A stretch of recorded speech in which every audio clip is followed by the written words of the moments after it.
So, you made a successful video game. Sounds like it's sequel time! Bugdom was a significant hit for developer Pangea Software. Being bundled with Max at the time certainly helped, so it wasn't long before a follow-up was in the works. Fast forward 3 years to 2002, and Bugdom 2 started making the rounds. This review of Bugdom 2 builds on our review of the original game, so consider watching that one before this one. Or don't, I can't tell you what to do. The stakes are lower this time around, not that it matters much. Grasshopper Skip has his knapsack stolen by a bee. He wants it back. And go! The game's 10 stages make up your quest to retake your stuff, from backyards and gutters to closets and parks, all the usual little creature in big human world locations, and the usual obstacles too. Let's start with the positives. Bugdom 2 makes some appreciable and meaningful design changes when compared to the original. The game still leans on finding keys and unlocking gates to progress, but now there's genuine variety in level and objective design. Freeing trapped mice, finding missing items, rolling on a ball, and squishing berries, it's a fairly lengthy list. Levels are still quite large, larger in some cases, but an optional on-screen minimap removes much of the frustration of getting lost and wandering around, though it doesn't point out objectives or item locations. Boss fights are replaced by shorter, more focused stages with one dedicated objective. Dodging obstacles on a slide, twice, defeating all enemies in an area, or bombing anthills in an airplane. That one really comes out of nowhere. There is some genuine improvement here, and on paper this is a really big step forward, but an unfortunate backslide in other areas means that this game isn't necessarily more fun to play than the first. There are quite a few minor changes as well, but we'll only spotlight these few. Health and energy refills are now carried by flying butterflies, which you absolutely annihilate off this mortal coil when you jump into them. Wow.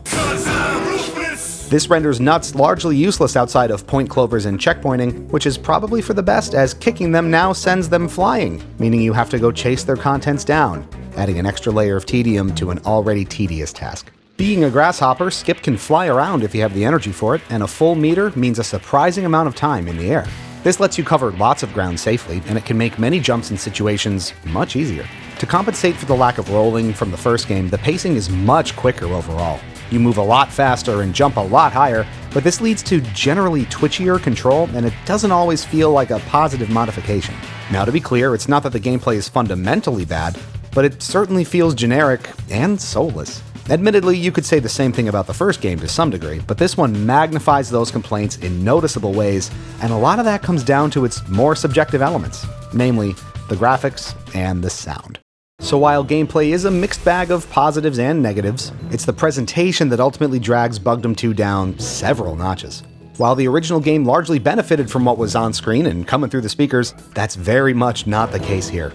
The crisp, atmospheric music of the first game is replaced with a generic, ham-fisted soundtrack that could have been lifted from any direct-to-DVD kids movie of the era.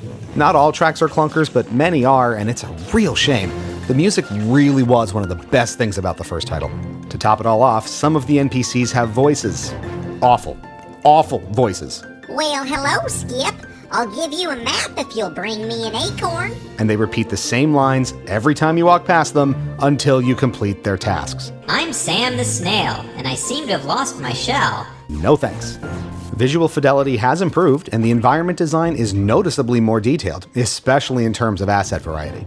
That said, the overall art style is appreciably less attractive and, mean as it sounds, downright ugly at times. Character design is much, much less appealing, and level intro text might literally be word art. It's just really unpleasant to look at a lot of the time, and the whole affair feels cheap and low rent to the point of distraction. Here's perhaps the best way to describe the whole thing. If the original Bugdom is the generic store brand version of a platformer, Bugdom 2 is the dollar store knockoff of that.